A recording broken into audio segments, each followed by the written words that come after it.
So hello everyone. So for today's video ay tuturuan ko po kayo kung paano po magtanggal ng usog. So sa ganito pong pamamaraan, kayo po ay magkakaroon ng lunas sa iyong mga usog. So marami na kasing mga tao na namamatay lang dahil sa usog. So noong nakaraang araw kasi, naglalakad lang ako sa labas. Tapos pagka-uwi ko, ang sama na ng pakiramdam ko. So, ito po ang gagawin natin para matanggal ang ating usog.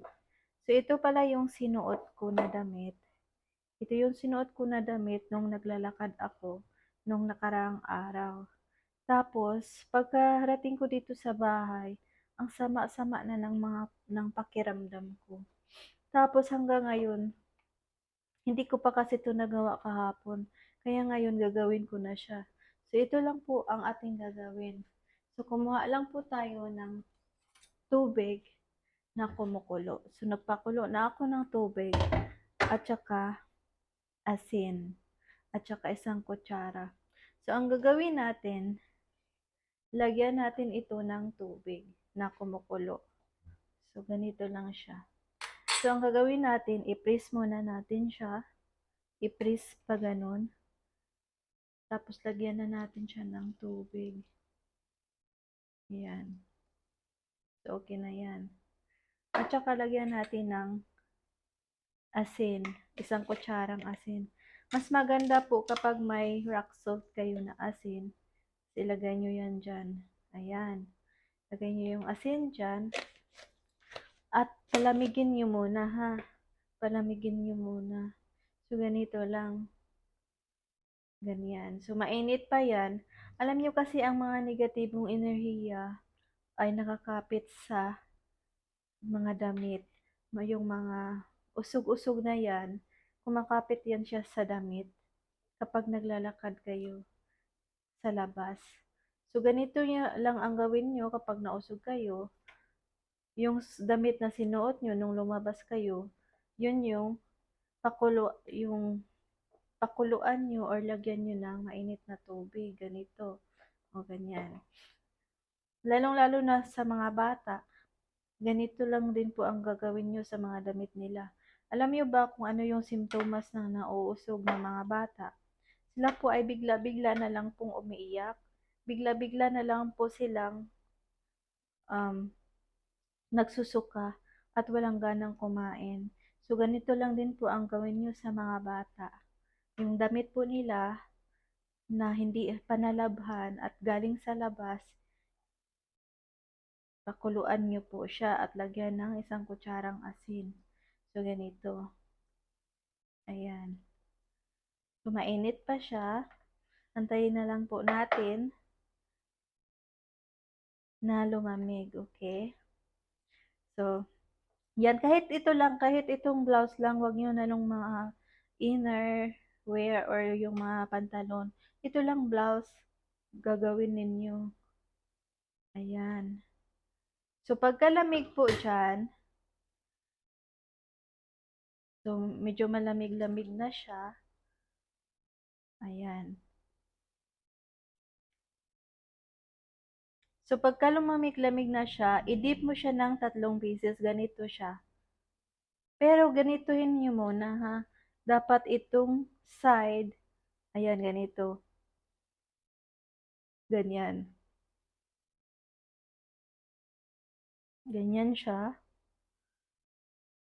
Ito yung sa harapan. Tapos, dito yung sa side, bandang gilid natin. So, dito mo siya hawakan pa ganun. Yan, dito, dapat naka-upside down na yung damit. Tapos, hawakan mo dito sa side at hawakan mo dito sa side pa ganito. Tapos, i-dip mo siya ng 3 times, okay? 1, 2, 3. Ayan. At saka, iganon mo siya. Squeeze mo siyang ganon. At ipahid mo siya unahin mo sa mukha. dapat sa dibdib, dapat bandang dibdib yung pinapahid mo. So, unahin mo sa mukha mo, pababa, okay? Sa mukha, sa tinga, sa batok, at saka sa liig. Ganon, sa liig. Pagkatapos sa liig, sa may balikat, sa may balikat dito, hanggang sa dito. So, ganito lang ang gagawin nyo hanggang sa matapos nyo po punasan yung buong katawan ninyo. Ganyan. So, dapat buong katawan talaga ang ating pupunasan, mga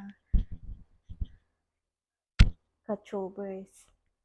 So, buong katawan talaga yung pupunasan natin hanggang sa liig, sa ating mga paa. Buong katawan yan. Ayan, ganyan.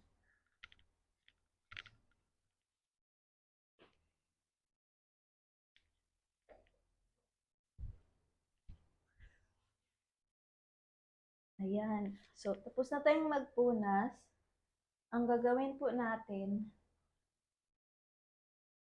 so tapos na nating mapunasan, ang gagawin natin ay ilagay dito yung damit na ginamit natin. Tapos, hayaan mo lang siya dyan hanggang kinabukasan.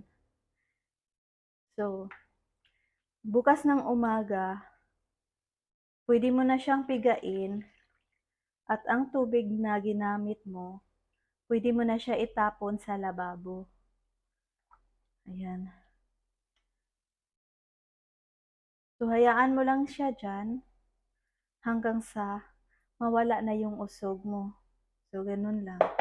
So, dapat talaga yung damit na ginamit mo nung lumabas ka at pagka-uwi mo, ang sama-sama na ng pakiramdam mo. So, yun lang, sana po ay nakatulong at mag-iingat po tayong lahat. Kailangan magdasal palagi, gagawa ng patnubay sa may kapal, at saka lagi po tayong mag-iingat.